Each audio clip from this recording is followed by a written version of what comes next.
ಎಲ್ಲರಿಗೂ ಮಹಾಶಿವರಾತ್ರಿಯ ಶುಭಾಶಯಗಳು.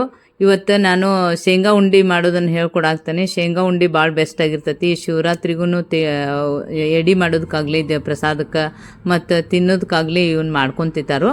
ಅದಕ್ಕೆ ನೋಡ್ರಿ, ಈಗ ಶೇಂಗಾ ಬೀಜ ನಾವು ಎಲ್ಲ ಸಿಪ್ಪೆ ತೆಗೆದು ಇಟ್ಕೊಂಡು ನಾನು ಅವನ್ನ ಈಗ ಮಿಕ್ಸಿ ಜಾರಿಗೆ ಹಾಕೊಳಕ್ತಾನೆ ರೀ. ಮಿಕ್ಸಿ ಜಾರಿಗೆ ಹಾಕ್ಕೊಂಡು ಒಂದು ಸಲ ಸ್ವಲ್ಪ ಪೌಡ್ರ್ ಮಾಡ್ಕೊಂಡು ನೋಡ್ಬೇಕ್ರಿ. ಅದು ಸ್ವಲ್ಪ ಹಿಂಗಾಗಿರ್ತೈತಲ್ರಿ. ಇದಕ್ಕೆ ನಾವು ಏನು ಮಾಡಬೇಕು, ಬೆಲ್ಲ ಕುಡಿಸ್ಬಿಡ್ಬೇಕು ರೀ. ಇದು ಹಿಂಗಾಗೈತೆ ನೋಡ್ರಿ. ಇದು ಹಿಂಗಾಗಿದ್ದಕ್ಕೆ ನಾವು ಏನು ಮಾಡಬೇಕು, ಒಂದು ಸ್ವಲ್ಪ ಬೆಲ್ಲ ತೊಗೊಂಡು ಅದಕ್ಕೆ ಹಾಕಿಬಿಡ್ಬೇಕು. ಅದಕ್ಕೆ ಎಷ್ಟು ಬೇಕಷ್ಟು, ಅದರಷ್ಟು ಸಮ ಪ್ರಮಾಣದಾಗ ಬೆಲ್ಲ ಹಾಕೋದ್ರಿಂದ ಉಂಡೆ ಸರಿಯಾಗಿ ಆಗ್ತಾವ್ರಿ ಅವು. ಈಗ ನೋಡ್ರಿ, ಬೆಲ್ಲ ಹಾಕಿದ್ನಲ್ರಿ, ಬೆಲ್ಲ ಮೆತ್ತಗಿತ್ತಂದ್ರೆ ಉಂಡೆ ಮೆತ್ತಗೆ ಬರ್ತಾವ್ರಿ. ಇಲ್ಲಿಲ್ಲಂದ್ರೆ ಒಂದು ಸ್ವಲ್ಪ ತುಪ್ಪ ಹಾಕೋಬೇಕು ರೀ, ಉಂಡೆ ಮೆತ್ತಗೆ ಬರ್ತಾವೆ. ಈಗ ನೋಡ್ರಿ, ಉಂಡೆ ಪುಡಿ ರೆಡಿ ಆಗೈತೆ. ಈಗ ಶೇಂಗಾ ಉಂಡಿದು ಈಸಿಯಾಗಿ ನಾವು ಇದನ್ನ ಉಂಡೆಯನ್ನು ಕಟ್ಕೋಬೋದು. ಒಂದು ಪ್ಲೇಟಲ್ಲಿ ಹಾಕ್ಕೊಂಡು ಇದನ್ನು ತಿಕ್ಕಿ ಉಂಡೆ ಕಟ್ಬೇಕ್ರಿ. ಅದಕ್ಕೆ ಈಗ ಬೆಲ್ಲನ ಕುಟ್ಟಿದ್ರಿಂದ ಅದು ಮೆತ್ತಗಾಗಿರ್ತೈತಿ. ಮಿಕ್ಸಿ ಜಾರಿಗೆ ಹಾಕೋದ್ರಿಂದ ಇನ್ನೊಂದು ಸ್ವಲ್ಪ ಮೆತ್ತಗಾಗ್ತೈತಿ. ಅದಕ್ಕೆ ನಾವು ಏನು ಮಾಡ್ಬೇಕಂದ್ರೆ ಇದನ್ನು ಉಂಡೆ ಕಟ್ಬೇಕ್ರಿ.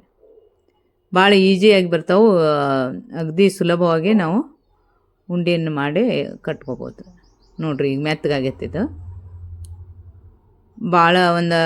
ಈಗ ಅರ್ಜೆಂಟಲ್ಲೇ ನಾವು ಶೇಂಗಾ ಹುರಿದು ಶೇಂಗಾ ತಂದ್ರಂತೂ ಭಾಳ ಅಗದಿ ಬೇಗ ಆಗ್ತದೆ ರೀ. ಇರಲಿಲ್ಲ ಅಂದ್ರೆ ಅವ್ನು ಶೇಂಗಾ ಹುರ್ಕೊಂಡು ಬೀಜ ಇದು ಸಿಪ್ಪೆ ತಗೋಬೇಕಾಗ್ತದೆ.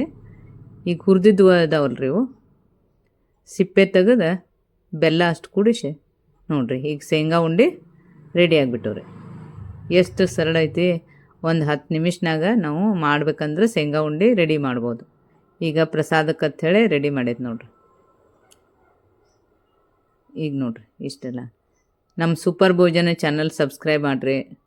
ನೀವು ಸಬ್ಸ್ಕ್ರೈಬ್ ಆಗೋದ್ರಿಂದ ನಮಗೆ ಒಳ್ಳೆ ಪ್ರೋತ್ಸಾಹ ಸಿಗ್ತತಿ. ಈಗ ಈಸಿಯಾಗಿ ನಾವು ಶೇಂಗಾದ ಉಂಡೆ ಮಾಡೋದು ನಿಮ್ಮ ಜೋಡಿ ಶೇರ್ ಮಾಡ್ಕೊಂಡೀನಿ. ನಿಮ್ಗೆ ಇಷ್ಟ ಆದ್ರೆ ನೀವು ಮಾಡಿರಿ. ಇದೇ ಥರ ಉಂಡೆ ಭಾಳ ಬೆಸ್ಟ್ ಆಗಿರ್ತಾವೆ. ಆರ್ಗ್ಯಾನಿಕ್ ಬೆಲ್ಲ ಹಾಕೈತಿ.